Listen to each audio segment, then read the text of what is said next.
Hey everybody, Peter Zeihan here. This one is on California. Now, California has been one of the most successful economic cases in the United States for the last 4 decades for a mix of reasons that are largely beyond the control of California. The first one is immigration. Natural population growth, even among migrants in California, has been negative for some time. And it has only been with large-scale inward international migration that California has continued to grow in terms of population. Number one. Two, the millennials. One of the things that we saw when the millennials came of age in the 2000s and the 2010s is they wanted an urban coastal experience. And California, LA, San Francisco were some of the big beneficiaries of that. So you've got millennials going from the middle of the country to the coast. And LA thrived in that sort of environment. It was still not enough to overcome internal population decline, but having this constant influx of people in their 20s and then later in their 30s really helped with tax rates, really helped with labor force. You put these two things together and then you apply the third factor, which is capital availability, and you get a very different economic model. One of the things to remember about capital availability is it's determined by the number of mature workers you have vis-a-vis the rest of the population. Basically, when you're in your 20s and your 30s, you're borrowing a lot to fund consumption for college, for raising kids, for buying homes and whatnot. That capital comes from people who are in their late 40s to early 60s, where the kids have gone away and they're at the height of their earning experience, but their expenses have gone down. So that has been the baby boomers since roughly 1990, and it's generated a capital environment that's been wonderful. This has been great for economic development for a lot of regions, a lot of states, a lot of countries. But in California, when it came together with those millennials that were influencing, we got the tech sector. Because what is technology except imagining things that don't yet exist?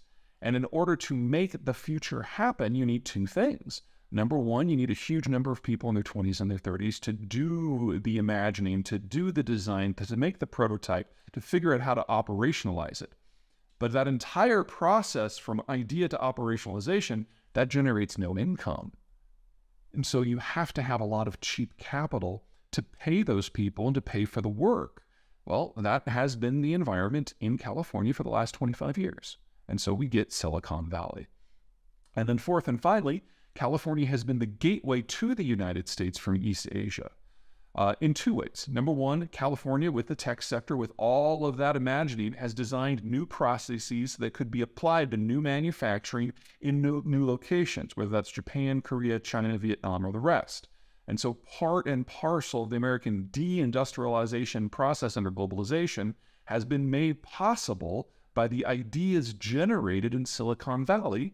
And then California makes money on the other side of things, because as these products are coming back into the United States, a lot of them go through the port of Long Beach. So California is the first landfall. Well, folks, all four of these trends that have made California, California, have now flipped. The American political system, both left and right, has turned to anti-migration. People forget that the most anti-migrant group in the country is first and second generation Mexican Americans who see themselves as having crossed the right way and everyone else needing to stay on the other side of the border.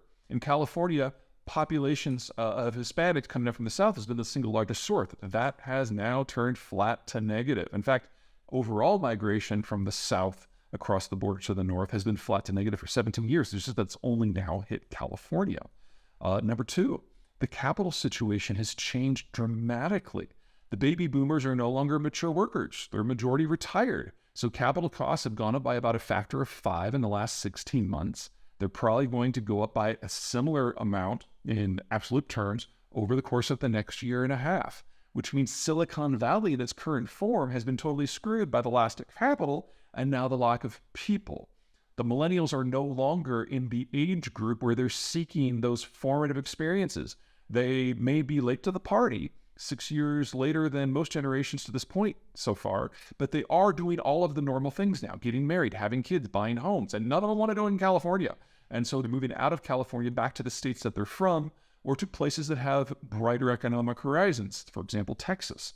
And that's why we see Texas grabbing more seats in the Electoral College at California's extent, because the millennials are no longer benefiting California on a net basis. They're moving away.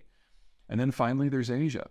The Chinese system is arguably in terminal decline. Their demographics are beyond atrocious. Higher capital costs globally make it difficult for companies to justify fresh investment outside of their home domiciles.